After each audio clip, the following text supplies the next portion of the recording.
ਵਾਹਿਗੁਰੂ ਸਾਹਿਬ JIO. ਹਮ ਭੀਖਕ ਭਿਖਾਰੀ ਤੇਰੇ,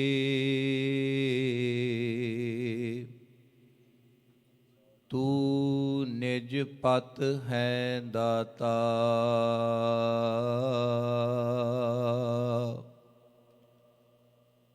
ਹੋ ਦਇਆਲ ਨਾਮ ਦੇਹੋ ਮੰਗਤ ਜਨ ਕਉ। ਸਦਾ ਰਹੂੰ ਰੰਗ ਰਾਤਾ। ਨਾ ਹਉ ਜਤੀ ਸਤੀ ਨਹੀਂ ਪੜਿਆ, ਮੂਰਖ ਮੁਗਧਾ ਜਨਮ ਭਇਆ। ਪ੍ਰਣਵਤ ਨਾਨਕ ਤਿਨ ਕੀ ਸਰਨਾ, ਜਿਨ ਤੂੰ ਨਾਹੀ ਵਿਸਰਿਆ।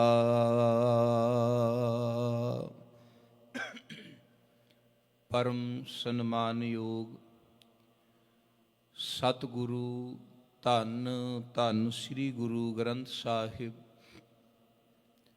ਕਿਰਪਾਲੂ ਸਤਿਗੁਰੂ ਜੀ ਦੀ ਪਾਵਨ ਪਵਿੱਤਰ ਹਜ਼ੂਰੀ ਅੰਦਰ ਸੁਭਾਏਮਾਨ ਗੁਰੂ ਰੂਪ ਸਾਧ ਸੰਗਤ ਜੀ, ਆਪ ਧੰਨਤਾ ਯੋਗ ਹੋ, ਜੋ ਹਫ਼ਤਾਵਾਰੀ ਦੀਵਾਨਾਂ ਨੂੰ ਮੁੱਖ ਰੱਖ ਗੁਰੂ ਚਰਨਾਂ ਵਿੱਚ ਪਿਆਰ ਸ਼ਰਧਾ ਭਾਵਨਾ ਸਹਿਤ ਜੁੜ ਬੈਠੇ ਹੋ। ਅੱਜ ਦੇ ਇਹ ਹਫ਼ਤਾਵਾਰੀ ਦੀਵਾਨ ਵੀ ਧੰਨ ਗੁਰੂ ਨਾਨਕ ਦੇਵ ਸੱਚੇ ਪਾਤਸ਼ਾਹ ਜੀ ਦੇ ਆਗਮਨ ਪੁਰਬ ਨੂੰ ਜੋ ਪਿਆਰ ਸਹਿਤ ਸੰਗਤਾਂ ਮਨਾ ਰਹੀਆਂ ਹਨ, ਸਮਰਪਿਤ ਕੀਤੇ ਗਏ ਹਨ। ਇਸ ਕਰਕੇ ਆਪ ਜੀ ਨੂੰ ਬਹੁਤ ਪਿਆਰ ਦੇ ਨਾਲ ਸਤਿਕਾਰਯੋਗ ਭਾਈ ਸਾਹਿਬ ਭਾਈ ਸਤਨਾਮ ਸਿੰਘ ਜੀ ਤਿੰਨਾਂ ਨੇ ਜੋ ਅੰਤਮ ਸ਼ਬਦ ਆਪ ਜੀ ਨੂੰ ਕੀਰਤਨ ਰੂਪ ਵਿੱਚ ਸਰਵਨ ਕਰਵਾਇਆ ਹੈ।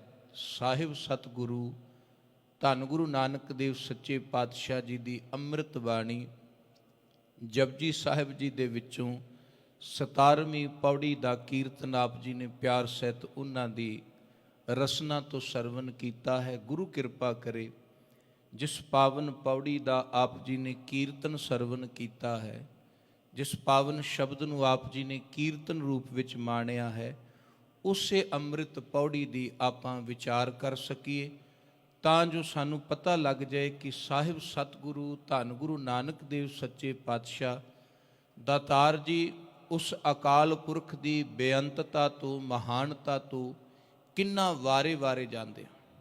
ਪਾਵਨ ਪੌੜੀ ਦੇ ਵਿੱਚ ਜੋ ਸਥਾਈ ਰੱਖੀ ਉਹਨਾਂ ਨੇ, ਕੁਦਰਤ ਕਵਣ ਕਹਾ ਵਿਚਾਰ, ਵਾਰਿਆ ਨਾ ਜਾਵਾ ਏਕ ਵਾਰ।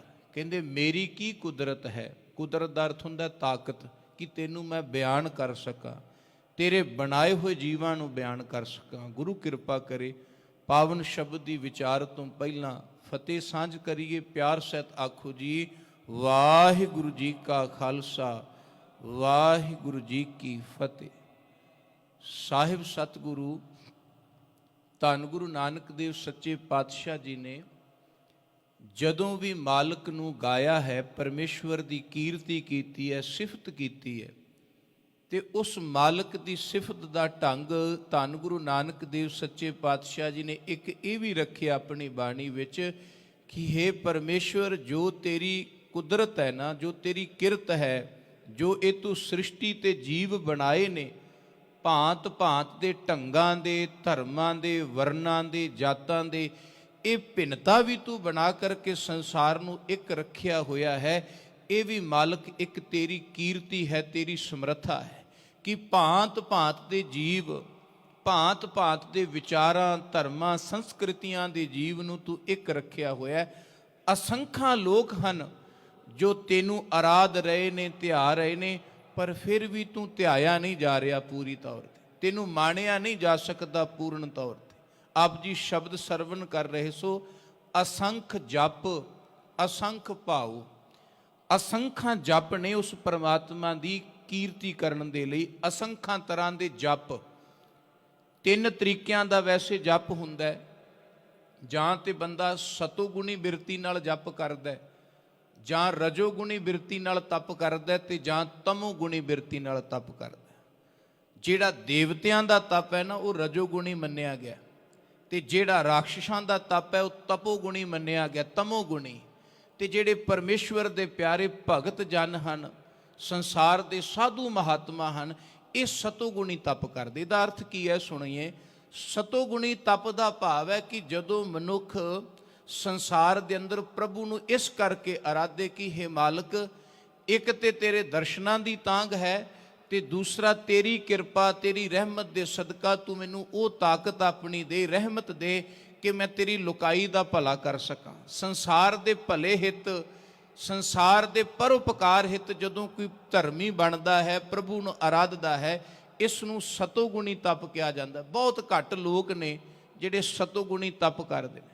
ਫਿਰ ਦੂਸਰਾ ਹੈ ਰਜੋਗੁਣੀ ਤਪ, ਭਾਵ ਆਪ ਕੁਝ ਬਣਨ ਦੇ ਲਈ, ਰਾਜ ਭਾਗ ਦੇ ਲਈ, ਮਾਣ ਸਤਕਾਰ ਦੇ ਲਈ, ਆਪਣੀ ਪੂਜਾ ਪ੍ਰਸਤਿਸ਼ਠਾ ਦੇ ਲਈ ਰੱਬ ਨੂੰ ਅਰਾਧਨਾ, ਰੱਬ ਦੀ ਭਗਤੀ ਕਰਨੀ, ਇਹ ਰਜੋਗੁਣੀ ਤਪ ਹੈ।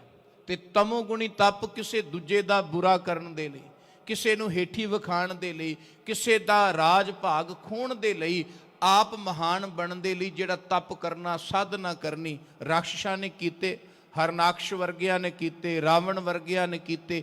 ਇਹ ਤਮੋਗੁਣੀ ਤਪ ਹੈ, ਭਾਵ ਕੋਈ ਤਾਕਤ, ਕੋਈ ਸਿੱਧੀ ਪ੍ਰਾਪਤ ਕਰਕੇ ਆਪ ਰਾਜ ਭਾਗ, ਆਪਣਾ ਮਾਣ ਕਰਵਾਉਣ ਦੀ ਭੁੱਖ। ਤੇ ਗੁਰੂ ਸਾਹਿਬ ਕਹਿੰਦੇ ਇੱਕ ਨਹੀਂ ਅਸੰਖ ਜਪ, ਅਸੰਖਾਂ ਤਰ੍ਹਾਂ ਦੇ ਲੋਕ ਅਸੰਖਾਂ ਤਰ੍ਹਾਂ ਦਾ ਜਪ ਕਰਦੇ ਨੇ। ਕੋਈ ਰਾਜ ਦਾ ਭੁੱਖਾ ਹੈ, ਕੋਈ ਤਮੋ ਦਾ ਭੁੱਖਾ ਹੈ, ਕੋਈ ਸਤੋਗੁਣੀ ਹੈ, ਕੋਈ ਨਿਸ਼ਕਾਮ ਭਾਵਨਾ ਨਾਲ। ਪਰ ਗੁਰੂ ਸਾਹਿਬ ਸੱਚੇ ਪਾਤਸ਼ਾਹ ਜੀ ਨੇ ਜੋ ਤਪ, ਜੋ ਜਪ ਦੱਸਿਆ ਨਾ, ਸਤਿਗੁਰਾਂ ਨੇ ਕੀਰਤਨ ਭਗਤੀ ਕੀਤੀ ਤੇ ਕਰਾਈ ਹੈ।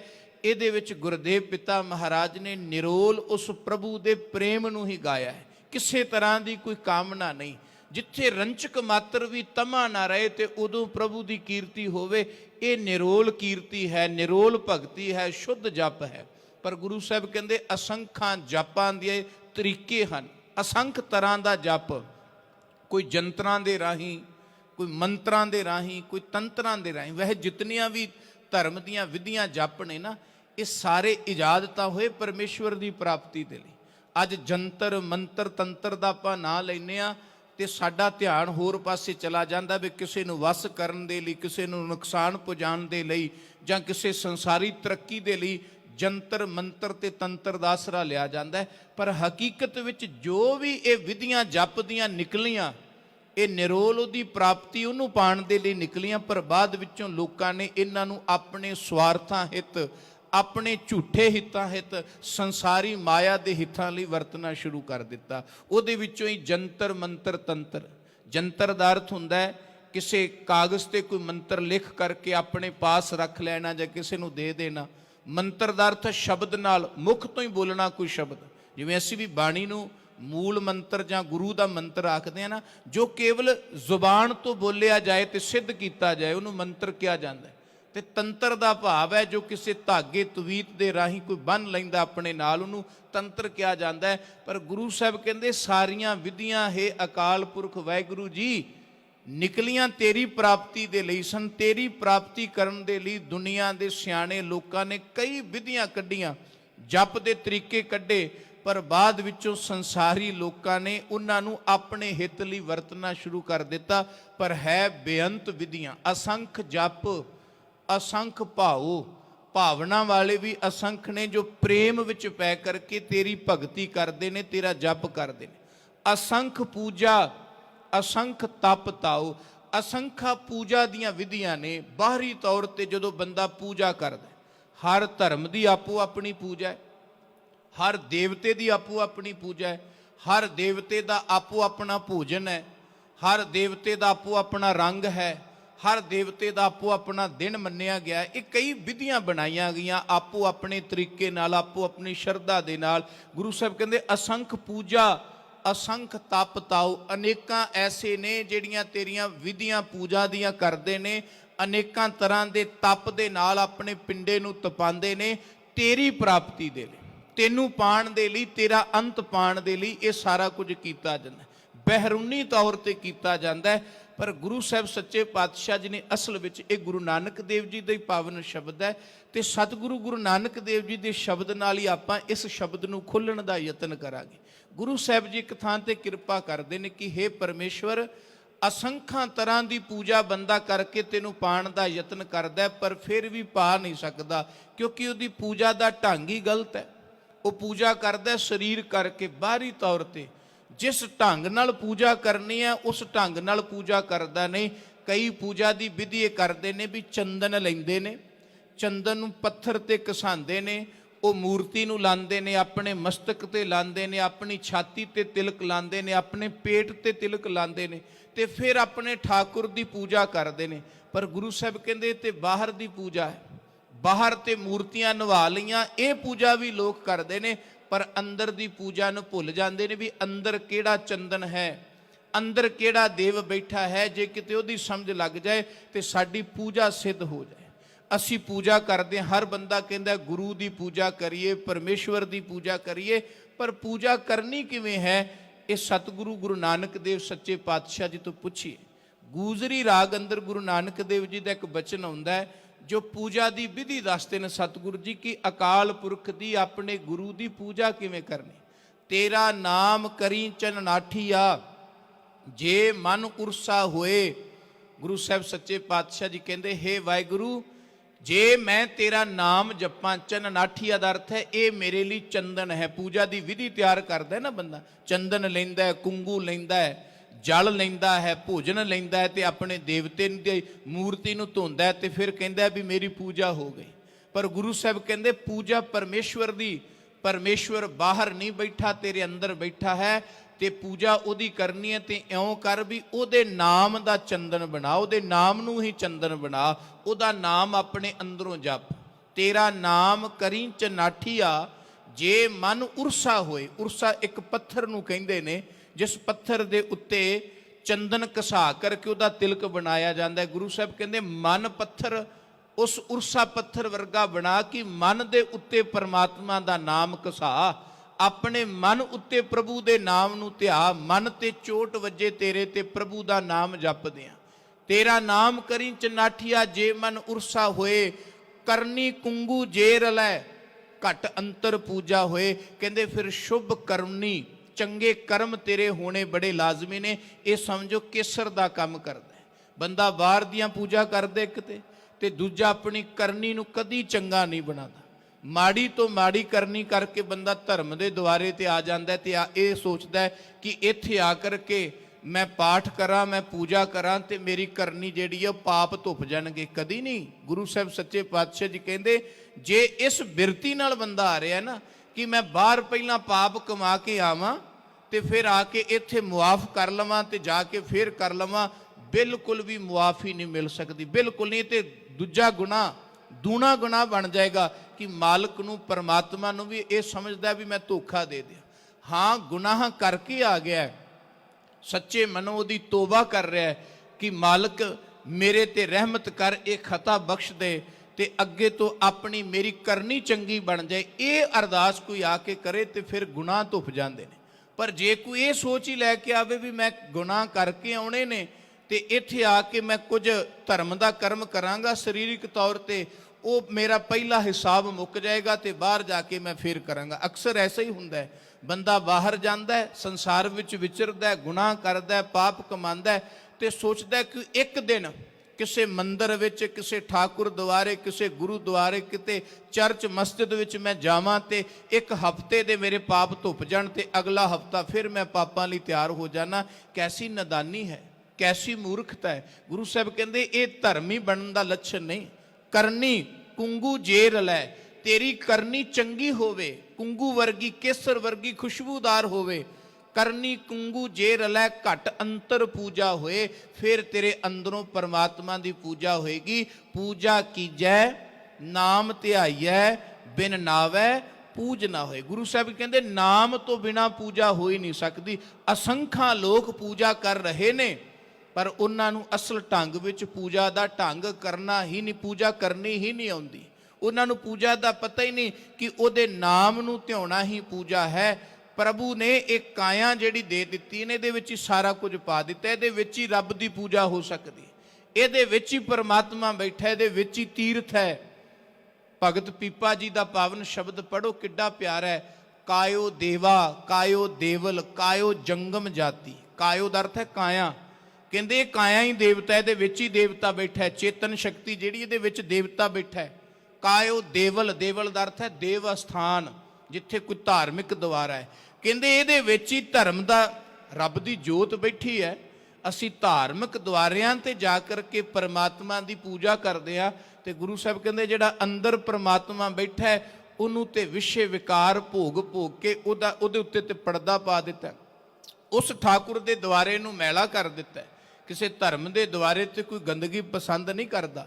ਜਿੱਥੇ ਵੀ ਗੰਦਗੀ ਖਿਲਰੀ ਹੋਵੇ ਅਸੀਂ ਸਾਫ਼ ਕਰਦੇ ਹਾਂ। ਵੀ ਧਾਰਮਿਕ ਦੁਆਰੇ ਸਾਫ਼ ਸੁਥਰੇ ਚਾਹੀਦੇ ਨੇ, ਖੁਸ਼ਬੂ ਵਾਲੇ ਚਾਹੀਦੇ ਨੇ।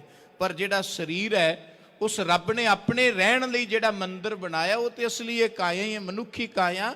ਪਰਮਾਤਮਾ ਨੇ ਆਪਣੇ ਰਹਿਣ ਲਈ ਘਰ ਬਣਾਇਆ, ਪਰ ਇਹਦਾ ਤੇ ਮਨੁੱਖ ਨੇ ਸਤਿਆਨਾਸ਼ ਹੀ ਕਰ ਦਿੱਤਾ। ਵਿਸ਼ੇ ਵਿਕਾਰ ਭੋਗ ਕੇ, ਬੁਰਾਈਆਂ ਭੋਗ ਕੇ, ਬੁਰੇ ਵਿਚਾਰ ਅੰਦਰ ਰੱਖ ਕੇ। ਪਰ ਭਗਤ ਪੀਪਾ ਜੀ ਕਹਿੰਦੇ ਇਹ ਅਸਲ ਦੇਵਲ ਸਥਾਨ ਹੈ। ਕਾਇਓ ਦੇਵਾ, ਕਾਇਓ ਦੇਵਲ, ਕਾਇਓ ਜੰਗਮ ਜਾਤੀ। ਇਹੀ ਅਸਲ ਯਾਤਰੀ ਹੈ, ਇਹੀ ਅਸਲ ਯਾਤਰੀ ਸਥਾਨ, ਤੀਰਥ ਸਥਾਨ ਹੈ। ਕਾਇਓ ਧੂਪ ਦੀਪ ਨੈਵੇਦਾ। ਧੂਪ ਦੀਪ ਕਹਿੰਦੇ ਇਹ ਕਾਇਆ ਨੂੰ ਦੇ। ਧੂਪ ਦੀਪ ਦਾ ਇਹਨਾਂ ਦਾ ਮਤਲਬ ਹੈ ਇਹਦੇ ਅੰਦਰ ਹੀ ਚੰਗੇ ਵਿਚਾਰ ਭਰ, ਇਹਦੇ ਅੰਦਰ ਹੀ ਗਿਆਨ ਦਾ ਦੀਪ ਜਗਾ। ਨੈਵੇਦਾ ਦਾ ਅਰਥ ਹੁੰਦਾ ਨਿਵੈਦ ਕਰਨਾ, ਆਪਣੇ ਠਾਕੁਰ ਨੂੰ ਕਿਸੇ ਖਾਸ ਪਦਾਰਥ ਦਾ ਭੋਗ ਲਵਾਣਾ, ਭੋਜਨ ਖਵਾਣਾ। ਕਹਿੰਦੇ ਇਹ ਕਾਇਆ ਤੇਰੀ ਉਹ ਪਰਮਾਤਮਾ ਦਾ ਦੇਵ ਸਥਾਨ ਹੈ, ਇਹਨੂੰ ਚੰਗਾ ਭੋਜਨ ਛਕਾ, ਇਹਨੂੰ ਚੰਗੀ ਖੁਰਾਕ ਦੇ, ਤੇ ਇਹਨੂੰ ਅਸਲ ਪਰਮਾਤਮਾ ਦਾ ਘਰ ਮੰਨ। ਪਰ ਇਹ ਮਨੁੱਖ ਮੰਨਣ ਲਈ ਤਿਆਰ ਨਹੀਂ। ਇਹਨੂੰ ਤੇ ਮਨੁੱਖ ਮੰਨਦਾ ਵੀ ਇਹ ਤਾਂ ਭੋਗਾਂ ਦਾ ਸਥਾਨ ਹੈ, ਇਹ ਰੱਬ ਦਾ ਸਥਾਨ ਨਹੀਂ। ਰੱਬ ਦਾ ਸਥਾਨ ਤਾਂ ਕਿਤੇ ਹੋਰ ਹੈ। ਇਸ ਕਰਕੇ ਭੁੱਲ ਹੀ ਜਾਂਦਾ ਵੀ ਉਹਦੀ ਪੂਜਾ ਕਿਵੇਂ ਕਰਨੀ। ਪੂਜਾ ਕੀਚੈ ਨਾਮ ਧਿਆਈਐ, ਬਿਨ ਨਾਵੈ ਪੂਜ ਨਾ ਹੋਏ। ਗੁਰੂ ਸਾਹਿਬ ਕਹਿੰਦੇ ਨਾਮ ਤੋਂ ਬਿਨਾ ਪੂਜਾ ਨਹੀਂ ਹੋ ਸਕਦੀ। ਭਾਵੇਂ ਜੋ ਮਰਜ਼ੀ ਬੰਦਾ ਭੋਜਨ ਬਣਾਈ ਜਾਏ, ਟੱਲੀਆਂ ਖੜਕਾਈ ਜਾਏ, ਦੀਵੇ ਜਗਾਈ ਜਾਏ, ਪੱਥਰ ਦੀ ਮੂਰਤੀ ਧੋਈ ਜਾਏ, ਬਾਹਰ ਦੇਵ ਪਖਾਲੀ ਹੈ। ਅਗਲੀ ਪੰਕਤੀਆਂ ਗੁਰੂ ਸਾਹਿਬ ਸੱਚੇ ਪਾਤਸ਼ਾਹ ਜੀ ਨੇ ਕਿਹਾ, ਕਹਿੰਦੇ ਬਾਹਰ ਦੇਵ ਪਖਾਲੀ ਹੈ, ਬਾਹਰ ਦੇਵਤਿਆਂ ਦੀ ਪੂਜਾ ਕਰਦਾ ਹੈ, ਦੇਵਤੇ ਦੀਆਂ ਮੂਰਤੀਆਂ ਨੂੰ ਧੋਂਦਾ ਹੈ।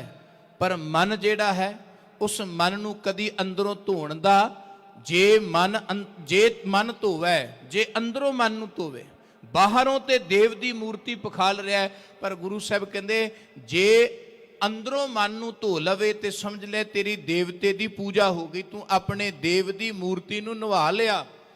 ਝੂਠ, ਜਿਹੜੀ ਝੂਠ ਦਾ ਕੰਮ ਕਰਦਾ, ਵਿਕਾਰ ਭੋਗਦਾ, ਵਿਸ਼ੇ ਭੋਗਦਾ, ਝੂਠ ਲਹਿ ਜੀਓ ਮਾਂਜੀ ਹੈ। ਕਹਿੰਦੇ ਆਪਣੇ ਜੀਓ ਨੂੰ ਅੰਤਹਿਕਰਨ ਨੂੰ ਮਾਂਜ ਲਏ। ਝੂਠ ਲਹਿ ਜੀਓ ਮਾਂਜੀ ਹੈ, ਮੋਖ ਪਿਆਣਾ ਹੋਏ। ਇਹ ਮੁਕਤੀ ਦਾ ਰਾਹ ਖੁੱਲ ਜਾਏਗਾ ਤੇਰੇ ਲਈ। ਮੋਖ ਪਿਆਣਾ ਦਾ ਅਰਥ ਹੈ ਮੁਕਤੀ ਦਾ ਰਾਹ ਖੁੱਲ ਜਾਏਗਾ। ਕਿਵੇਂ ਖੁੱਲੇਗਾ? ਝੂਠ ਲਹਿ ਜੀਓ ਮਾਂਜੀ ਹੈ। ਐਵੇਂ ਨਹੀਂ ਝੂਠ ਲੈਂਦੀ ਵੀ ਬੰਦਾ ਕਹੇ ਸਰੀਰ ਧੋ ਲਵਾਂ ਤੇ ਮੇਰੀ ਝੂਠ ਲੈ ਜੇ। ਗੁਰੂ ਸਾਹਿਬ ਕਹਿੰਦੇ ਜੀਓ ਮਾਂਜਣਾ ਪੈਂਦਾ ਹੈ, ਅੰਦਰ ਨੂੰ ਮਾਂਜ। ਤੇ ਅੰਦਰ ਕਿਵੇਂ ਮਾਂਜਿਆ ਜਾਏਗਾ? ਕਰਨੀ ਕੁੰਗੂ ਜੇਰ ਲੈ, ਕਰਨੀ ਚੰਗੀ ਹੋਵੇ, ਅੰਦਰ ਦੀ ਪੂਜਾ ਹੋਵੇ। ਝੂਠ ਲਹਿ ਜੀਓ ਮਾਂਜੀ ਹੈ, ਮੋਖ ਪਿਆਣਾ ਹੋਏ, ਪਸ਼ੂ ਮਿਲੈ ਚੰਗਿਆਈਆਂ, ਖੜ ਖਾਵਹਿ ਅੰਮ੍ਰਿਤ ਦੇ, ਨਾਮ ਵਿਹੂਣੇ ਆਦਮੀ ਤ੍ਰਿਗ ਜੀਵਨ ਕਰਮ ਕਰੇ। ਗੁਰੂ ਸਾਹਿਬ ਕਹਿੰਦੇ ਪਸ਼ੂਆਂ ਤੋਂ ਸਿੱਖ ਐ ਜੀਵ, ਤੇਰੇ ਨਾਲੋਂ ਚੰਗੇ ਨੇ ਜੇ ਤੈਨੂੰ ਰੱਬ ਦੀ ਪੂਜਾ ਕਰਨੀ ਨਾ ਆਈ। ਤੂੰ ਕਈ ਕੁਝ ਚੰਗਾ ਖਾਣਾ ਹੈ ਤੇ ਵਿਸ਼ਟਾ ਵਿੱਚ ਤਬਦੀਲ ਕਰ ਦੇਣਾ। ਪਸ਼ੂ ਵੇਖ ਖੜ ਖਾਂਦੇ ਨੇ, ਖੜ ਦਾ ਅਰਥ ਹੈ ਰੁੱਖਾ ਸੁੱਖਾ ਖਾ ਕੇ ਅੰਮ੍ਰਿਤ ਵਰਗਾ ਦੁੱਧ ਦਿੰਦੇ ਨੇ। ਤੇ ਜਿਹੜੇ ਨਾਮ ਤੋਂ ਵਿਹੀਣੇ ਆਦਮੀ ਨੇ, ਪ੍ਰਭੂ ਦੀ ਪੂਜਾ ਸੱਚੀ ਪੂਜਾ ਤੋਂ ਵਿਹੂਣੇ ਆਦਮੀ ਨੇ, ਕਹਿੰਦੇ ਉਹ ਪਸ਼ੂਆਂ ਤੋਂ ਬੱਤਰ ਨੇ, ਪਸ਼ੂਆਂ ਤੋਂ ਵੀ ਮਾੜੇ ਨੇ। ਪਸ਼ੂ ਮਿਲੈ ਚੰਗਿਆਈਆਂ, ਖੜ ਖਾਵਹਿ ਅੰਮ੍ਰਿਤ ਦੇਹ, ਨਾਮ ਵਿਹੂਣੇ ਆਦਮੀ ਤ੍ਰਿਗ ਜੀਵਨ ਕਰਮ ਕਰੇ। ਨੇੜਾ ਹੈ ਦੂਰ ਨਾ ਜਾਣੇਹੋ, ਨਿਤ ਸਾਰੇ ਸੰਭਾਲੇ। ਗੁਰੂ ਸਾਹਿਬ ਸੱਚੇ ਪਾਤਸ਼ਾਹ ਜੀ ਕਹਿੰਦੇ ਉਸ ਵਾਹਿਗੁਰੂ ਦੀ ਸਾਰ ਲੈ, ਉਹਨੂੰ ਆਪਣੇ ਹਿਰਦੇ 'ਚ ਸੰਭਾਲ। ਉਹ ਤੇਰੇ ਤੋਂ ਦੂਰ ਨਹੀਂ, ਤੇਰੇ ਨੇੜੇ ਬੈਠਾ ਹੈ, ਤੇਰੇ ਘੱਟ ਵਿੱਚ ਬੈਠਾ ਹੈ, ਤੇਰੇ ਅੰਦਰ ਬੈਠਾ ਹੈ। ਤੇ ਜੇ ਤੂੰ ਕਿਤੇ ਉਸ ਨੂੰ ਸੰਭਾਲ ਲਏ, ਉਸ ਨੂੰ ਆਰਾਧ ਲਏ, ਤੇ ਉਹ ਪਰਿਪੂਰਨ ਪਰਮਾਤਮਾ ਅੱਗੇ ਫਿਰ ਤੂੰ ਇਹ ਅਰਦਾਸ ਕਰੇ, ਹੇ ਵਾਹਿਗੁਰੂ ਤੂੰ ਮੇਰੇ ਨੇੜੇ ਹੈ ਤੇ ਜਿਵੇਂ ਤੂੰ ਰੱਖੇਗਾ ਮੈਂ ਉਵੇਂ ਤੇਰੀ ਸਾਂਭ ਸੰਭਾਲ ਕਰਾਂਗਾ। ਅੰਦਰੋਂ ਜੇ ਇਹ ਜੀਵ ਅਰਦਾਸ ਕਰਦੇ ਤੇ ਗੁਰੂ ਸਾਹਿਬ ਕਹਿੰਦੇ ਪਹਿਲਾਂ ਸਮਝਣਾ ਪਏਗਾ ਨੇੜੇ ਹੈ ਦੂਰ ਨਾ ਜਾਣੇ ਹੋ, ਨਿਤ ਸਾਰੇ ਸੰਭਾਲੇ। ਕਹਿੰਦੇ ਨਿਤ ਉਹਨੂੰ ਸੰਭਾਲ, ਇਹ ਨਹੀਂ ਵੀ ਅੱਜ ਸੰਭਾਲਿਆ ਤੇ ਕੱਲ ਵਿਸਰ ਗਿਆ। ਨਿਤ ਸਾਰੇ ਸੰਭਾਲੇ, ਨਿਤ ਸੰਭਾਲ ਇਹ ਪੂਜਾ ਕਰ। ਪਰ ਕਹਿੰਦੇ ਇਹ ਪੂਜਾ ਤੇ ਆਉਂਦੀ ਨਹੀਂ, ਹੋਰ ਅਸੰਖਾਂ ਵਿਧੀਆਂ ਦੀ ਪੂਜਾ ਕਰਦਾ। ਅਸੰਖ ਪੂਜਾ, ਅਸੰਖ ਤਪ ਤਾਓ, ਅਸੰਖ ਗ੍ਰੰਥ ਮੁਖ ਵੇਦ ਪਾਠ। ਹੇ ਵਾਹਿਗੁਰੂ ਪਰਮਾਤਮਾ, ਤੈਨੂੰ ਪਾਣ ਦੇ ਲਈ ਅਸੰਖਾਂ ਗ੍ਰੰਥ ਬਣੇ ਹੋਏ। ਜਿੰਨੇ ਕੁ ਧਾਰਮਿਕ ਗ੍ਰੰਥ ਨੇ ਜਾਂ ਜਿਨ੍ਹਾਂ ਵਿੱਚ ਗਿਆਨ ਦੀਆਂ ਗੱਲਾਂ ਨੇ, ਮਨੁੱਖ ਗਿਣਨਾ ਚਾਹੇ ਜਾਂ ਪੜ੍ਹਨਾ ਚਾਹੇ ਨਾ, ਵੀ ਮੈਂ ਸਾਰੇ ਪੜ੍ਹ ਲਵਾਂ, ਪਤਾ ਨਹੀਂ ਕਿੰਨੀ ਕੁ ਵਾਰੀ ਉਹਨੂੰ ਜੰਮਣਾ ਪਏਗਾ। ਇੰਨਾ ਕੁਝ ਲਿਖਿਆ ਪਿਆ ਪਰਮੇਸ਼ਵਰ ਦੇ ਉੱਪਰ, ਪਰਮਾਤਮਾ ਦੇ ਗੂੜ ਰਹੱਸਾਂ ਦੇ ਉੱਪਰ। ਅਸੰਖ ਗ੍ਰੰਥ ਨੇ, ਅਸੰਖ ਗ੍ਰੰਥ ਮੁਖ ਵੇਦ ਪਾਠ। ਤੇ ਮੁਖ ਤੋਂ ਉਚਾਰਨ ਵਾਲੇ ਵੇਦ ਪਾਠੀ ਵੀ ਅਸੰਖਾਂ ਨੇ, ਉਹ ਗ੍ਰੰਥਾਂ ਨੂੰ ਪੜ੍ਹਨ ਵਾਲੇ, ਵਿਚਾਰਨ ਵਾਲੇ। ਅਸੰਖ ਕਹਿ ਸਿਰ ਭਾਰ ਹੋਏ, ਅਖਰੀ ਨਾਮ ਅਖਰੀ ਸਾਲਾ। ਗੁਰੂ ਸਾਹਿਬ ਕਹਿੰਦੇ ਕਈ ਸਿਰ ਭਾਰ ਹੋ ਕਰਕੇ ਕਹਿ ਰਹੇ ਨੇ। ਅਗਲੀ ਪੌੜੀ ਵਿੱਚ ਗੁਰੂਦੇਵ ਪਿਤਾ ਮਹਾਰਾਜ ਜੀ ਨੇ ਅਸੰਖ ਦੀਆਂ 3 ਪੌੜੀਆਂ ਉਚਾਰੀਆਂ ਨਾ, ਤੇ ਗੱਲ ਇਹ ਕੀਤੀ ਵੀ ਅਸੰਖਾਂ ਜਪਣ ਵਾਲੇ ਨੇ, ਅਸੰਖਾਂ ਵਿਕਾਰ ਭੋਗਣ ਵਾਲੇ ਨੇ, ਅਸੰਖਾਂ ਤੈਨੂੰ ਧਿਆਨ ਵਾਲੇ ਨੇ। ਅਸੰਖ ਪੂਜਾ, ਅਸੰਖ ਤਪ ਤਾਓ, ਅਸੰਖ ਗ੍ਰੰਥ ਮੁਖ ਵੇਦ ਪਾਠ, ਅਸੰਖ ਜੋਗ ਮਨ ਰਹਿ ਉਦਾਸ। ਕਹਿੰਦੇ ਅਸੰਖਾਂ ਜੋਗੀ ਹੋ ਕਰਕੇ, ਸੰਸਾਰ ਤੋਂ ਉਪਰਾਮ ਹੋ ਕਰਕੇ ਵਾਹਿਗੁਰੂ ਤੈਨੂੰ ਧਿਆ ਰਹੇ ਨੇ, ਆਰਾਧ ਰਹੇ। ਅਸੰਖ ਜੋਗ ਮਨ ਰਹਿ ਉਦਾਸ, ਅਸੰਖ ਭਗਤ ਗੁਣ ਗਿਆਨ ਵਿਚਾਰ। ਅਸੰਖਾਂ ਭਗਤੀ ਪਏ ਕਰਦੇ ਨੇ, ਭਗਤ ਤੇਰੀ ਵਿਚਾਰਾਂ ਦੇ ਨਾਲ, ਚੰਗੇ ਵਿਚਾਰਾਂ ਦੇ ਨਾਲ। ਅਸੰਖ ਭਗਤ ਗੁਣ ਗਿਆਨ ਵਿਚਾਰ, ਅਸੰਖ ਸਤੀ ਅਸੰਖ ਦਾਤਾਰ, ਅਸੰਖ ਸੂਰ ਮੋਹ ਭਖ ਸਾਰ। ਕਹਿੰਦੇ ਅਸੰਖ ਸਤੀ ਸੱਤ ਕਮਾ ਰਹੇ ਨੇ, ਸੱਤ ਕਮਾਉਣ ਵਾਲੇ। ਅਸੰਖ ਦਾਨੀ ਦਾਤਾਰ ਬਣ ਕੇ ਰਹਿ ਰਹੇ ਨੇ। ਅਸੰਖ ਸੂਰ ਮੋਹ ਭਖ ਸਾਰ। ਸੂਰ ਦਾ ਅਰਥ ਹੁੰਦਾ ਯੋਧਾ, ਭਖ ਸਾਰ ਦਾ ਅਰਥ ਹੈ ਆਪਣੇ ਮੂੰਹ ਤੇ ਲੋਹਾ ਖਾ ਰਹੇ ਨੇ। ਧਰਮ ਦੇ ਨਾਂ ਤੇ ਬੰਦਾ ਧਰਮ ਯੁੱਧ ਵੀ ਕਰਦਾ ਹੈ ਨਾ, ਹਰ ਧਰਮ ਦਾ ਕਰਿੰਦਾ ਧਰਮ ਦੇ ਨਾਂ ਤੇ ਲੜਦਾ ਹੈ, ਯੁੱਧ ਕਰਦਾ ਹੈ। ਤੇ ਗੁਰੂ ਸਾਹਿਬ ਕਹਿੰਦੇ ਐਸਾ ਅਸੰਖਾਂ ਯੋਧੇ ਨੇ ਜੋ ਸੱਚ ਦੇ ਧਰਮ ਦੇ ਲਈ, ਈਮਾਨ ਦੇ ਲਈ ਲੜ ਕੇ ਆਪਣੇ ਮੁਖ ਤੇ ਚੋਟਾਂ ਖਾਂਦੇ ਨੇ, ਸ਼ਸਤਰ ਸਹਾਰਦੇ ਨੇ। ਉਹਨਾਂ ਦੀ ਗਿਣਤੀ ਨਹੀਂ ਕੀਤੀ ਜਾ ਸਕਦੀ। ਕਿੰਨੇ ਕੁਨੇ ਜੋ ਮਾਲਕ ਦੇ ਨਾਮ ਤੇ ਮਰ ਰਹੇ ਨੇ, ਆਪਣੇ ਆਪ ਨੂੰ ਪ੍ਰਵਾਨ ਪਏ ਕਰਦੇ ਨੇ। ਤੇ ਕਈ ਐਸੇ ਨੇ, ਅਸੰਖਾਂ ਐਸੇ ਨੇ। ਗੁਰੂ ਸਾਹਿਬ ਜੀ ਅੱਗੇ ਕਹਿੰਦੇ ਅਸੰਖ ਗਲਵੜ ਹੱਤਿਆ ਕਮਾਹੇ, ਅਸੰਖ ਪਾਪੀ ਪਾਪ ਕਰ ਜਾਏ। ਇਹ ਤੇਰੀ ਕੁਦਰਤ ਬਣਾਈ ਹੋਈ ਹੈ, ਤੇਰੀ ਸ੍ਰਿਸ਼ਟੀ ਬਣਾਈ ਹੋਈ ਹੈ। ਜਿੱਥੇ ਤੇਰੇ ਨਾਂ ਤੇ ਮਿਟਣ ਵਾਲੇ ਅਸੰਖਾਂ ਨੇ, ਉੱਥੇ ਵਾਹਿਗੁਰੂ ਇਹ ਵੀ ਤੇਰੇ ਬਣਾਏ ਹੋਏ ਨੇ, ਜਿਹੜੇ ਲੋਕਾਂ ਨੂੰ ਮਾਰ ਕੇ ਉਹਨਾਂ ਦਾ ਘਰ ਘਾਟ ਲੁੱਟ ਲੈਂਦੇ ਨੇ, ਅਸੰਖਾਂ ਹੱਤਿਆਵਾਂ ਕਰਦੇ ਨੇ। ਅਸੰਖ ਸੂਰ ਮੋਹ ਭਖ ਸਾਰ, ਅਸੰਖ ਮੋਨ ਲਿਵ ਲਾਏ ਤਾਰ। ਕਹਿੰਦੇ ਅਸੰਖਾਂ ਮੋਨੀ ਚੁੱਪ ਕਰਕੇ ਲਿਵ ਤਾਰ, ਆਪਣਾ ਸਮਾਧੀ ਲਾ ਕਰਕੇ ਤੈਨੂੰ ਧਿਆ ਰਹੇ ਨੇ, ਜਪ ਰਹੇ ਨੇ, ਤੈਨੂੰ ਪਾਣ ਦਾ ਯਤਨ ਪਏ ਕਰਦੇ ਨੇ। ਪਰ ਹੇ ਵਾਹਿਗੁਰੂ ਇਹ ਸਾਰੇ ਅਸੰਖ, ਅਸੰਖ ਕਹਿਣ ਤੋਂ ਭਾਵ ਵੀ ਗੁਰੂ ਸਾਹਿਬ ਜੀ ਦਾ ਇਹ ਆ ਵੀ ਗਿਣਤੀ ਵਿੱਚ ਨਹੀਂ ਆਉਂਦੇ। ਤੈਨੂੰ ਧਿਆਨ ਦੇ ਲਈ ਕਿੰਨੀਆਂ ਕੁ ਜਪ ਵਿਧੀਆਂ ਆਜ਼ਾਦ ਹੋਈਆਂ, ਗਿਣਤੀ ਨਹੀਂ। ਕਿੰਨੇ ਕੁ ਤਪ ਕਰਨ ਵਾਲੇ ਨੇ, ਗਿਣਤੀ ਨਹੀਂ। ਕਿੰਨੀ ਕੁ ਪੂਜਾ ਦੀਆਂ ਵਿਧੀਆਂ ਨੇ, ਗਿਣਤੀ ਨਹੀਂ। ਕਿੰਨੇ ਕੁ ਤੈਨੂੰ ਆਰਾਧਨ ਵਾਲੇ ਗ੍ਰੰਥ, ਧਾਰਮਿਕ ਵਕਤਾ ਨੇ, ਧਾਰਮਿਕ ਸਰੋਤਾ ਨੇ, ਉਹਨਾਂ ਦੀ ਗਿਣਤੀ ਨਹੀਂ। ਤੈਨੂੰ ਜਪਣ ਵਾਲੇ, ਧਿਆਨ ਵਾਲੇ, ਤੇਰੇ ਨਾਂ ਤੇ ਕਿੰਨੇ ਯੁੱਧ ਪਏ ਕਰਦੇ ਨੇ, ਉਹਨਾਂ ਦੀ ਗਿਣਤੀ ਨਹੀਂ। ਅਸੰਖ ਮੋਨ ਲਿਵ ਤਲਾਏ ਤਾਰ, ਅਸੰਖਾਂ ਚੁੱਪ ਕਰਕੇ ਬੈਠੇ ਤੇਰੇ ਨਾਲ ਜੁੜੇ ਹੋਏ ਨੇ, ਤੈਨੂੰ ਪਾਰਨ ਦੇ ਲਈ ਇੱਕ ਤਾਰ ਟਿਕ ਟਿਕੀ ਲਾ ਕੇ ਬੈਠੇ ਨੇ। ਪਰ ਗੁਰੂ ਸਾਹਿਬ ਸੱਚੇ ਪਾਤਸ਼ਾਹ ਜੀ ਫਿਰ ਆਪਣੀ ਗੱਲ ਕਰਦੇ, ਆਪਣੇ ਆਪ ਨੂੰ ਸਭ ਤੋਂ ਥੱਲੇ ਰੱਖਿਆ, ਆਪਣੇ ਆਪ ਨੂੰ ਨੀਵਾਂ ਰੱਖਿਆ ਕਿ ਹੇ ਵਾਹਿਗੁਰੂ, ਹੇ ਅਕਾਲ ਪੁਰਖ, ਜਿੱਥੇ ਇੰਨਾ ਕੁਝ ਕਰਨ ਵਾਲੇ ਤੇਰੇ ਨਾਂ ਤੇ ਅਸੰਖਾਂ ਨੇ। ਅਸੰਖ ਮੋਨ ਲਿਵ ਲਾਏ ਤਾਰ, ਕੁਦਰਤ ਕਵਣ ਕਹਾ ਵਿਚਾਰ। ਮੇਰੀ ਕੀ ਕੁਦਰਤ ਹੈ, ਮੇਰੀ ਕੀ ਤਾਕਤ ਹੈ ਕਿ ਮੈਂ ਵਿਚਾਰ ਕਰ ਸਕਾਂ। ਇੰਨਾ ਕੁਝ ਕਹਿਣ ਤੋਂ ਬਾਅਦ ਵੀ ਕਹਿੰਦੇ ਇਹ ਥੋੜਾ ਹੈ, ਮੈਨੂੰ ਨਹੀਂ ਪਤਾ ਕਿ ਤੇਰੀ ਕੁਦਰਤ ਕੀ ਹੈ, ਤੇਰੀ ਤਾਕਤ ਕੀ ਹੈ। ਮੇਰੇ 'ਚ ਇੰਨੀ ਤਾਕਤ ਹੀ ਨਹੀਂ ਕਿ ਮੈਂ ਤੇਰੀ ਤਾਕਤ ਨੂੰ ਬਿਆਨ ਕਰ ਸਕਾਂ। ਵਾਰਿਆ ਨਾ ਜਾਵਾ ਇੱਕ ਵਾਰ, ਮੈਂ ਤੇ ਤੇਰੇ ਤੋਂ ਇੱਕ ਵਾਰ ਵੀ ਕੁਰਬਾਨ ਨਹੀਂ ਜਾ ਸਕਦਾ। ਮੈਂ ਹਜ਼ਾਰਾਂ ਵਾਰੀ ਕੁਰਬਾਨ ਜਾਵਾਂ ਲੱਖਾਂ ਵਾਰੀ ਕੁਰਬਾਨ ਜਾਵਾਂ, ਅਸੰਖਾਂ ਵਾਰੀ ਕੁਰਬਾਨ ਜਾਵਾਂ ਤੇਰੇ ਤੋਂ, ਤੇ ਸੱਚ ਇਹ ਹੈ ਮੈਂ ਇੱਕ ਵਾਰੀ ਵੀ ਤੇਰੇ ਤੋਂ ਬਲਿਹਾਰੇ ਨਹੀਂ ਜਾ ਸਕਦਾ। ਮੇਰੀ ਸਮਰੱਥਾ ਹੀ ਨਹੀਂ, ਮੇਰੀ ਕਾਇਆ ਹੀ ਨਹੀਂ, ਮੇਰੀ ਪਾਇਆ ਹੀ ਨਹੀਂ ਕਿ ਮੈਂ ਤੈਨੂੰ ਜਪ ਲਵਾਂ, ਤੈਨੂੰ ਆਰਾਧ ਲਵਾਂ। ਆਰਾਧਨ ਵਾਲੇ ਅਸੰਖਾਂ ਤੇਰੇ ਦਰ ਤੇ ਖਲੋਤੇ ਹੋਏ, ਅਸੰਖਾਂ ਹੀ ਤੈਨੂੰ ਪੁਕਾਰ ਕਰ ਰਹੇ ਨੇ, ਤੇ ਮੇਰੀ ਕੋਈ ਸਮਰੱਥਾ, ਮੇਰੀ ਕੋਈ ਪਾਇਆ ਨਹੀਂ ਵੀ ਮੈਂ ਤੈਨੂੰ ਧਿਆ ਲਵਾਂ। ਕੁਦਰਤ ਕਵਨ ਕਹਾ ਵਿਚਾਰ, ਵਾਰਿਆ ਨਾ ਜਾਵਾ ਏਕ ਵਾਰ, ਜੋ ਤੁਧ ਭਾਵੈ ਸਾਈ ਭਲੀ ਕਾਰ, ਤੂੰ ਸਦਾ ਸਲਾਮਤ ਨਿਰੰਕਾਰ। ਸਭ ਤੋਂ ਵੱਡੀ ਭਗਤੀ ਗੁਰੂ ਸਾਹਿਬ ਜੀ ਨੇ ਦੱਸ ਦਿੱਤੀ, ਜੋ ਤੁਧ ਭਾਵੈ ਸਾਈ ਭਲੀ ਕਾਰ। ਇਹ ਭਗਤੀ ਸਭ ਤੋਂ ਵੱਡੀ ਭਗਤੀ ਹੈ। ਬੜਾ ਬੜਾ ਤਪ ਕਰਨ ਵਾਲੇ, ਜਪ ਕਰਨ ਵਾਲੇ ਵੀ ਕਿਤੇ ਆ ਕੇ ਅੜ ਜਾਂਦੇ ਨੇ, ਉਹਨਾਂ ਨੂੰ ਮਾਲਕ ਦੀ ਕੋਈ ਕਾਰ ਭਲੀ ਨਹੀਂ ਲੱਗਦੀ, ਉਹ ਆਪਣੀ ਕਾਰ ਅੱਗੇ ਕਰ ਦਿੰਦੇ, ਆਪਣੇ ਆਪ ਨੂੰ ਕਰਤਾ ਬਣਾ ਲੈਂਦੇ ਨੇ। ਪਰ ਗੁਰੂ ਸਾਹਿਬ ਕਹਿੰਦੇ ਜਿਸ ਨੂੰ ਇਹ ਭਾਣਾ ਆ ਗਿਆ ਨਾ ਮੰਨਣਾ, ਜਿਹਨੂੰ ਇਹ ਜੁਗਤ ਆ ਗਈ ਕਿ ਮਾਲਕ ਜੋ ਤੂੰ ਕਰ ਰਿਹਾ ਨਾ, ਬਸ ਉਹ ਮੈਨੂੰ ਭਾ ਰਿਹਾ ਹੈ, ਚੰਗਾ ਲੱਗ ਰਿਹਾ, ਮੇਰੇ ਲਈ ਇਹੀ ਦਾਤ ਹੈ। ਵੇਖੋ ਗੁਰੂ ਨਾਨਕ ਦੇਵ ਸੱਚੇ ਪਾਤਸ਼ਾਹ ਜੀ ਦੀ ਦ੍ਰਿਸ਼ਟੀ ਕਿੱਡੀ ਕਮਾਲ ਦੀ ਹੈ।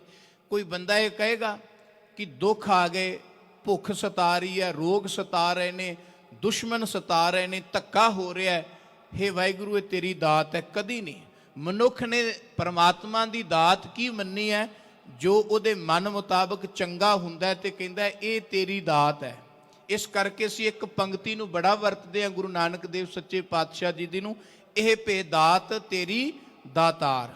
ਇਹ ਸ਼ਬਦ ਅਸੀਂ ਕਿੱਥੇ ਵਰਤਦੇ ਹਾਂ? ਜਾਂ ਤਾਂ ਮਨੁੱਖ ਆਪਣੇ ਘਰਾਂ ਅੱਗੇ ਲਿਖਾ ਲਏਗਾ, ਜਾਂ ਆਪਣੀਆਂ ਗੱਡੀਆਂ ਅੱਗੇ ਲਿਖਾ ਲਏਗਾ, ਜਾਂ ਕਿਸੇ ਕੋਈ ਚੰਗੀ ਦਾਤ ਉਹਨੂੰ ਮਿਲੀ ਹੋਏਗੀ ਤੇ ਕਹਿੰਦਾ ਇਹ ਤੇਰੀ ਦਾਤ ਹੈ।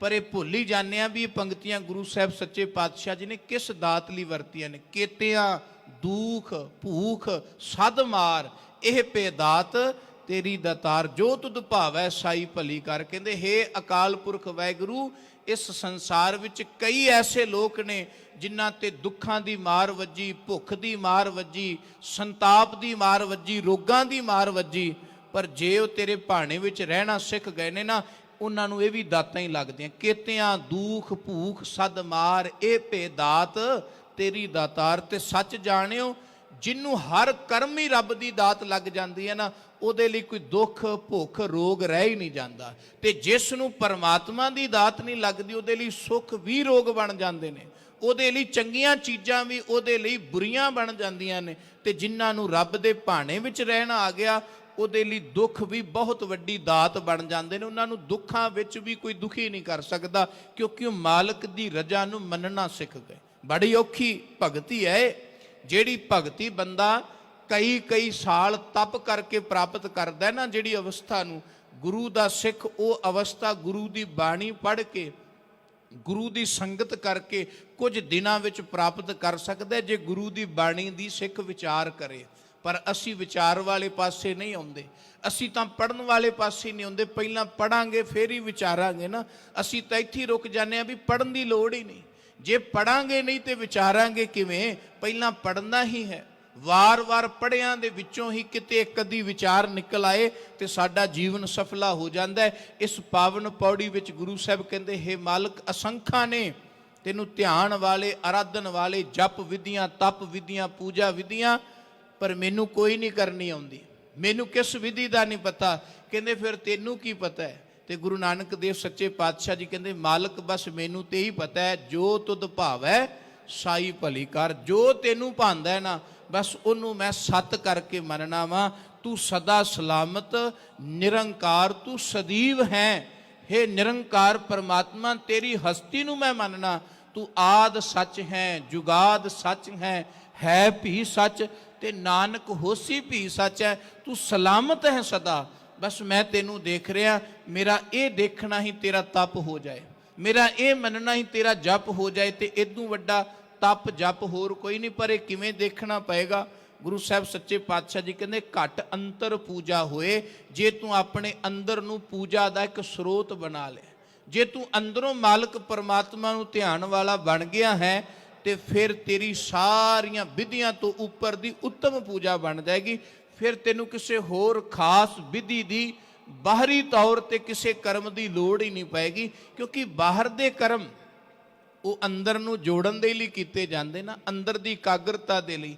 ਸੰਸਾਰੀ ਤੌਰ ਤੇ ਚੰਗਾ ਸੰਸਾਰੀ ਬਣਨਾ ਤੇ ਤੁਹਾਨੂੰ ਬਹੁਤ ਕੁਝ ਬਾਹਰੀ ਤੌਰ ਤੇ ਬੜਾ ਉਦਮੀ ਰਹਿਣਾ ਪੈਂਦਾ, ਯਤਨਸ਼ੀਲ ਰਹਿਣਾ ਪੈਂਦਾ। ਪਰ ਧਰਮੀ ਬਣਨ ਦੇ ਲਈ ਕੋਈ ਸਰੀਰ ਦੀ ਬਹੁਤੀ ਭੱਜ ਨੱਠ ਦੀ ਲੋੜ ਨਹੀਂ।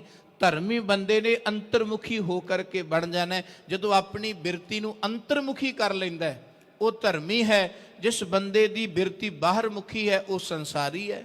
ਸੰਸਾਰੀ ਵੀ ਜ਼ਰੂਰੀ ਹੈ, ਪਰ ਸੰਸਾਰ ਤੋਂ ਪਹਿਲਾਂ ਬੰਦੇ ਦਾ ਅੰਤਰਮੁਖੀ, ਕਿਉਂਕਿ ਜਿਹੜਾ ਬੰਦਾ ਅੰਤਰਮੁਖੀ ਹੋ ਜਾਏਗਾ ਨਾ, ਉਹਦੀ ਬਾਹਰਮੁਖੀ ਬਿਰਤੀ ਵੀ ਭਟਕਣਾ ਵਾਲੀ ਤੇ ਦੁਬਦਾ ਵਾਲੀ ਤੇ ਭੁਲੇਖੇ ਵਾਲੀ ਨਹੀਂ ਹੋਏਗੀ। ਉਹਦੀ ਬਾਹਰਮੁਖੀ ਬਿਰਤੀ ਦੇ ਵਿੱਚ ਵੀ ਵਿਵੇਕ ਆ ਜਾਏਗਾ, ਉਹਦੀ ਬਾਹਰਮੁਖੀ ਬਿਰਤੀ ਵਿੱਚ ਵੀ ਗਿਆਨ, ਸਹਿਜ ਤੇ ਠਹਿਰਾਓ ਆ ਜਾਏਗਾ। ਉਹ ਬਾਹਰੋਂ ਵੀ ਜੋ ਦੇਖੇਗਾ, ਜੋ ਕਮਾਏਗਾ, ਜੋ ਖੱਟੇਗਾ, ਜੋ ਪੁੰਚੇਗਾ, ਉਹਦੇ ਵਿੱਚ ਪੂਰਾ ਵਿਵੇਕ ਰੱਖੇਗਾ, ਸਿਆਣਪ ਰੱਖੇਗਾ, ਦਾਨਸ਼ਮੰਦੀ ਰੱਖੇਗਾ। ਜਿਹਦੇ ਅੰਦਰ ਵਿਵੇਕ ਹੈ, ਜਿਹਦੀ ਬਿਰਤੀ ਅੰਤਰਮੁਖੀ ਹੈ। ਤੇ ਜਿਹਦੀ ਬਿਰਤੀ ਅੰਤਰਮੁਖੀ ਨਹੀਂ, ਉਹ ਭਾਵੇਂ ਬਾਹਰੋਂ ਧਰਮ ਦੇ ਕੰਮ ਕਰ ਰਿਹਾ, ਉਹਦੇ ਧਰਮ ਦੇ ਕੰਮ ਵਿੱਚ ਵੀ ਕੋਈ ਗਿਆਨ ਨਹੀਂ ਹੋਏਗਾ, ਕੋਈ ਵਿਵੇਕ ਨਹੀਂ ਹੋਏਗੀ, ਕੋਈ ਸੋਝੀ ਨਹੀਂ ਹੋਏਗੀ, ਕਿਸੇ ਤਰ੍ਹਾਂ ਦਾ ਸੰਤੋਖ ਸਬਰ ਉਹਨੂੰ ਪ੍ਰਾਪਤ ਨਹੀਂ ਹੋਏਗਾ। ਉਹ ਮਹਿਜ਼ ਇੱਕ ਰਸਮ ਰਹਿ ਜਾਏਗੀ, ਇੱਕ ਕਰਮ ਕਾਂਡ ਰਹਿ ਜਾਏਗਾ। ਤੇ ਫਿਰ ਇਸੇ ਕਰਕੇ ਗੁਰੂ ਸਾਹਿਬ ਨੇ ਕਰਮ ਕਾਂਡਾਂ ਤੇ ਚੋਟ ਕੀਤੀ ਹੈ ਕਿ ਕਰਮ ਧਰਮ ਪਾਖੰਡ ਜੋ ਦਿਸੈ ਤੇ ਮਨ ਤਿੰਨ ਜਮ ਜਾਗਾਤੀ ਲੂਟੈ। ਜਿਹੜਾ ਕਰਮ ਪਾਖੰਡ ਦਿਸਦਾ ਹੈ, ਪਾਖੰਡ ਕਿਹੜਾ ਹੈ? ਜਿਹਦੇ ਵਿੱਚ ਵਿਵੇਕ ਨਹੀਂ, ਜਿਹਦੇ ਵਿੱਚ ਸੋਝੀ ਨਹੀਂ, ਜਿਹਦੇ ਵਿੱਚ ਅਮਲ ਹੀ ਨਹੀਂ ਵੀ ਇਹ ਕਰਨ ਦਾ ਮਕਸਦ ਕੀ ਹੈ, ਕਰਕੇ ਮੈਨੂੰ ਪ੍ਰਾਪਤ ਕੀ ਹੋਏਗਾ, ਮੇਰੇ ਜੀਵਨ ਵਿੱਚ ਤਬਦੀਲੀ ਕੀ ਆਏਗੀ। ਗੁਰੂ ਸਾਹਿਬ ਕਹਿੰਦੇ ਅਸੰਖਾਂ ਜਪ ਕਰਕੇ ਗਏ, ਤਬਦੀਲੀ ਨਹੀਂ ਆਈ। ਅਸੰਖਾਂ ਤਪੀ ਹੋ ਕਰਕੇ ਤਪ ਕਰ ਰਹੇ ਨੇ, ਪਰ ਤਬਦੀਲੀ ਨਹੀਂ। ਅਸੰਖਾਂ ਬੁੱਧੀਆਂ ਵਿਧੀਆਂ ਪੂਜਾ ਦੀਆਂ ਆਜ਼ਾਦ ਹੋ ਗਈਆਂ। ਕੋਈ ਕਿਸੇ ਤਰ੍ਹਾਂ ਘੜਿਆਲ ਖੜਕਾ ਰਿਹਾ, ਕੋਈ ਕਿਸੇ ਤਰ੍ਹਾਂ ਟੱਲ ਖੜਕਾ ਰਿਹਾ, ਕੋਈ ਕਈ ਤਰ੍ਹਾਂ ਦੀਆਂ ਡਫਰੀਆਂ ਨਫਰੀਆਂ ਵਜਾ ਰਿਹਾ, ਪਰ ਤਬਦੀਲੀ ਕਿਸੇ ਵਿੱਚ ਨਹੀਂ ਆਈ। ਹੈ ਮਾਲਕ, ਮੈਂ ਇਹਨਾਂ ਪੂਜਾ ਦੀ ਵਿਧੀਆਂ ਨੂੰ ਜਾਣਦਾ ਹੀ ਨਹੀਂ, ਮੈਨੂੰ ਇਹ ਨਹੀਂ ਕਰਨੀ ਆਉਂਦੀਆਂ, ਮੈਨੂੰ ਤੇ ਇਹ ਵਿਧੀ ਦੇ ਦੇ ਕਿ ਤੇਰੀ ਰਜਾ ਵਿੱਚ ਮੈਂ ਰਾਜੀ ਰਹਿਣਾ ਸਿੱਖ ਲਵਾਂ। ਇਹ ਮੇਰੀ ਸਭ ਤੋਂ ਵੱਡੀ ਭਗਤੀ ਹੋ ਜਾਏ, ਇਹ ਸਭ ਤੋਂ ਵੱਡਾ ਮੇਰਾ ਉੱਤਮ ਕਰਮ ਹੋ ਜਾਏ। ਤੇ ਗੁਰੂ ਨਾਨਕ ਦੇਵ ਸੱਚੇ ਪਾਤਸ਼ਾਹ ਦਾਤਾਰ ਜੀ ਦੀ ਸਭ ਤੋਂ ਵੱਡੀ ਭਗਤੀ ਹੀ ਗੁਰੂ ਸਾਹਿਬ ਸੱਚੇ ਪਾਤਸ਼ਾਹ ਜੀ ਨੇ ਮੰਨੀ ਹੈ ਕਿ ਉਹਦੀ ਰਜਾ ਵਿੱਚ ਰਹਿ ਕਰਕੇ ਉਹਦੀ ਕੀਰਤੀ ਕਰਨੀ। ਉਸ ਨੂੰ ਧਿਆਨ ਆ ਗਿਆ, ਜਿਸ ਨੂੰ ਹਾਜ਼ਰੀ ਉਹਦੀ ਮੰਨਣੀ ਜਿਸ ਨੂੰ ਆ ਗਈ, ਉਹ ਸਭ ਤੋਂ ਵੱਡਾ ਭਗਤ ਹੈ, ਉਹ ਸਭ ਤੋਂ ਵੱਡਾ ਪਿਆਰ ਹੈ। ਤੇ ਗੁਰੂ ਸਾਹਿਬ ਸੱਚੇ ਪਾਤਸ਼ਾਹ ਦਾਤਾਰ ਪਿਤਾ ਜੀ ਨੇ 4 ਕੁੰਟਾਂ ਦੇ ਅੰਦਰ ਵਿਚਰ ਕੇ ਜੇ ਕਿਸੇ ਨੂੰ ਕਿਸੇ ਚੀਜ਼ ਨਾਲ ਜੋੜਿਆ, ਉਸ ਨੂੰ ਸਿਰਫ ਤੇ ਸਿਰਫ ਮਾਲਕ ਨਾਲ ਜੋੜਿਆ। ਜਿਹਦੇ ਨਾਲ ਜੁੜਿਆ ਉਹਦੇ ਨਾਲ ਤੋੜਿਆ ਨਹੀਂ। ਜੇ ਕੋਈ ਮੁਸਲਮਾਨ ਨਮਾਜ਼ ਪੜ੍ਹਦਾ ਸੀ ਉਹਨੂੰ ਪੜ੍ਹਨ ਦਿੱਤੀ, ਜੇ ਕੋਈ ਮਸਜਿਦ ਵਿੱਚ ਜਾਂਦਾ ਉਹਨੂੰ ਜਾਣ ਦਿੱਤਾ, ਜੇ ਕੋਈ ਮੰਦਿਰ ਵਿੱਚ ਠਾਕੁਰ ਦੁਆਰੇ ਜਾਂਦਾ ਉਹਨੂੰ ਜਾਣ ਦਿੱਤਾ, ਜੇ ਕੋਈ ਆਪਣੇ ਕਰਮ ਕਰ ਰਿਹਾ ਉਹਨੂੰ ਕਰਨ ਦਿੱਤਾ। ਪਰ ਉਹਦੀ ਬਿਰਤੀ ਚੇਂਜ ਕਰ ਦਿੱਤੀ, ਉਹਦੀ ਭਾਵਨਾ ਚੇਂਜ ਕਰ ਦਿੱਤੀ ਵੀ ਇਹ ਕਿਹਦੇ ਲਈ ਕਰ ਰਿਹਾ, ਆਪਣੇ ਲਈ ਕਰ ਰਿਹਾ, ਲੋਕਾਂ ਲਈ ਕਰ ਰਿਹਾ ਕਿ ਪ੍ਰਭੂ ਪ੍ਰੇਮ ਵਿੱਚ ਕਰ ਰਿਹਾ, ਬਸ ਇਹਦੇ ਤੇ ਜ਼ੋਰ ਦੇ। ਫਿਰ ਲੋਕਾਂ ਨੂੰ ਪਤਾ ਲੱਗਾ ਵੀ ਕਰ ਅਸੀਂ ਕਈ ਸਾਲਾਂ ਤੋਂ ਰਹੇ ਹਾਂ, ਪਰ ਇਹ ਕੇਵਲ ਤਾਂ ਕੇਵਲ ਧਰਮ ਦੀਆਂ ਰਸਮਾਂ ਹੀ ਬਣ ਕੇ ਕਰ ਰਹੇ ਹਾਂ, ਲੋਕ ਵਿਖਾਵੇ ਲਈ ਕਰ ਰਹੇ ਹਾਂ। ਇਹਦੇ ਵਿੱਚ ਤਬਦੀਲੀ ਤਾਂ ਆਈ ਨਹੀਂ। ਨਾ ਵੇਦ ਮੰਤਰ ਪੜ੍ਹਿਆ, ਨਾ ਕੁਰਾਨ ਦੀਆਂ ਆਇਤਾਂ ਪੜ੍ਹਿਆ, ਨਾ ਰੋਜ਼ੇ ਰੱਖਿਆ, ਨਾ ਵਰਤ ਰੱਖਿਆ, ਨਾ ਠਾਕੁਰ ਦੁਆਰੇ ਜਾਏ, ਨਾ ਖੁਦਾ ਦੁਆਰੇ ਜਾਏ, ਨਾ ਪੂਰਬ ਵੱਲ ਝੁਕਿਆ ਕੋਈ ਤਬਦੀਲੀ ਆਈ, ਨਾ ਪੱਛਮ ਵੱਲ ਝੁਕਿਆ ਕੋਈ ਤਬਦੀਲੀ ਆਈ। ਫਿਰ ਜਦੋਂ ਗੁਰੂ ਨਾਨਕ ਦੇਵ ਸੱਚੇ ਪਾਤਸ਼ਾਹ ਦਾਤਾਰ ਪਿਤਾ ਜੀ ਦੇ ਬਚਨ ਸੁਣੇ, ਸਤਿਗੁਰਾਂ ਦੇ ਬਚਨ ਸੁਣ ਕੇ ਫਿਰ ਜਿਸ ਮੁਸਲਮਾਨ ਨੇ ਗੁਰੂ ਸਾਹਿਬ ਜੀ ਦੇ ਬਚਨ ਸੁਣੇ ਉਹਨੂੰ ਆਪਣੀ ਨਵਾਜ਼ ਵਿੱਚੋਂ ਵੀ ਸਵਾਦ ਆਇਆ। ਜਿਸ ਹਿੰਦੂ ਨੇ ਗੁਰੂ ਸਾਹਿਬ ਸੱਚੇ ਪਾਤਸ਼ਾਹ ਜੀ ਦੇ ਬਚਨ ਸੁਣੇ ਉਹਨੂੰ ਆਪਣੇ ਮੰਤਰਾਂ ਵਿੱਚੋਂ ਵੀ ਮੰਤਰ ਪੜ੍ਹ ਕੇ ਆਨੰਦ ਆਇਆ। ਜਿਸ ਸਿੱਖ ਨੇ ਗੁਰੂ ਦੀ ਬਾਣੀ ਸੁਣੀ ਉਹਨੂੰ ਗੁਰੂ ਦੀ ਬਾਣੀ ਪੜ੍ਹ ਕੇ ਵੀ ਫਿਰ ਆਨੰਦ ਆਇਆ, ਕਿਉਂਕਿ ਉਹਨੂੰ ਪਤਾ ਲੱਗ ਗਿਆ ਵੀ ਇਹਦੇ ਧਰਮ ਦੇ ਕਰਮ ਕਰਨ ਦਾ ਮਤਲਬ ਕੀ ਹੈ ਕਿ ਇਹ ਕਰਮ ਮੈਂ ਪ੍ਰਭੂ ਨੂੰ ਰਿਝਾਉਣ ਵਾਸਤੇ ਕਰਨੇ ਨੇ, ਪ੍ਰਭੂ ਦੀ ਪ੍ਰਾਪਤੀ ਲਈ ਕਰਨੇ ਨੇ, ਤੇ ਇਹ ਸਾਰਾ ਕੁਝ ਮੈਂ ਅੰਤਰਮੁਖੀ ਹੋਣ ਲਈ ਕਰਨਾ ਹੈ। ਜਦੋਂ ਇਹ ਜਾਂਚ ਗੁਰੂ ਕੋਲ ਬਹਿ ਕੇ ਕੋਈ ਸਿੱਖਦਾ ਹੈ, ਕਿਉਂਕਿ ਕਿਤੇ ਹੋਰ ਨਹੀਂ ਆਉਂਦੀ ਹੈ ਜਾਂਚ, ਗੁਰੂ ਦੁਆਰਾ ਹੋਏ ਸੋਝੀ ਪਾਏ ਸੀ, ਏਤ ਦੁਆਰਾ ਧੋਏ ਹੱਛਾ ਹੋਏ ਸੀ। ਇਹ ਮਨ ਦਾ ਭਾਂਡਾ ਮਲੀਨ ਹੈ, ਇਹਨੇ ਕਿਤੇ ਹੋਰ ਧੁੱਪਣਾ ਨਹੀਂ। ਗੁਰੂ ਸਾਹਿਬ ਕਹਿੰਦੇ ਇਹਨੂੰ ਸੋਝੀ ਵੀ ਗੁਰੂ ਦੇ ਘਰੋਂ ਮਿਲਣੀ ਹੈ ਤੇ ਇਹਨੇ ਨਿਰਮਲ ਵੀ ਗੁਰੂ ਦੇ ਘਰੋਂ ਹੋਣਾ ਹੈ। ਜੀਓ ਝੂਠ ਲਾਹੇ ਜੀਓ ਮਾਂਜੀ ਹੈ, ਇਹਦੀ ਝੂਠ ਲਾਣੀ ਹੈ, ਇਸ ਜੀਓ ਨੂੰ ਮਾਂਜਣਾ ਹੈ। पर किदे कोल आकर के गुरु द्वारे होए सोझी पाए सी इस गुरु दे द्वारे ते आकर के। धन गुरु नानक देव सच्चे पातशाह जी ने जपजी साहिब जी की इस पावन पवित्र 17वीं पौड़ी विच यही कृपा मेहरामत की है। दाता तेनू ध्यान वाले गाण वाले बेअंत ने, बेअंत विधियां नाल बेअंत तरीकिਆਂ नाल तेनू जप आराध रहे ने, पर तू उहदे वस आउना है, ਉਹਨੂੰ मिलदा है, ਉਹਦਾ बनना है, जिन्हों ये विधियां करदियां करदियां ये पता लग गया है कि जो तुद भावै साई भली कार, तू सदा सलामत निरंकार। है निरंकार परमात्मा तू सदीव काल है, त्रै काल सच है। फिर ਉਹਦੇ जप ਦਾ ढंग बदल जाता है, ना वो रजोगुणी रहिंदा है, ना वो तमोगुणी रहिंदा है, ना ਉਹਦੇ ਵਿੱਚ कोई अपनी कामना रह जाती है।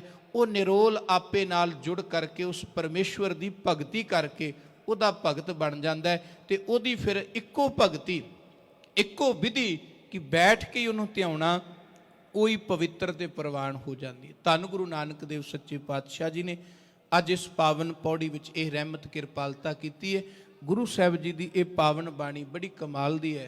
सानू जरूर सतगुरां दी अमृत बाणी घट्टो घट जपजी साहिब की विचार करनी चाहिए, जपजी साहिब नूं पढ़ना चाहिए कि गुरु साहिब जी ने सारा सार ही जपजी साहिब जी दे विच रख दिता है। विद्वानां ने कहा है कि गुरु ग्रंथ साहिब महाराज सच्चे पातशाह जी का सार है जपजी साहिब।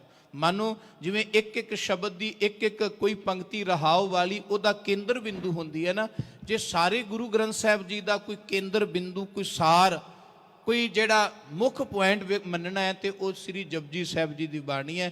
जिन्हों जपजी साहिब समझ आ गया उन्होंने जप समझ आ जाता है, जिन्हों जप समझ आ गया उन्होंने परमेश्वर की सोझी पै जाती है, विवेक आ जाता है। गुरु कृपा करे सानू सारिਆਂ ਨੂੰ अपने दरों करों नामदान गुरसिੱਖੀ जीवन चढ़दी कला बख्श के सतगुरु जी निवास देन। इन्नियां बेनतियां प्रवान करनियां विचारां करदियां बेअंत भुल्लां हो गईयां हन। आप संगत कृपालु सतगुरु जी बख्शी योग ने बख्श लैणगे जी। प्यार सत फतेह गजाओ जी। वाहिगुरु जी का खालसा वाहिगुरु जी की फतेह।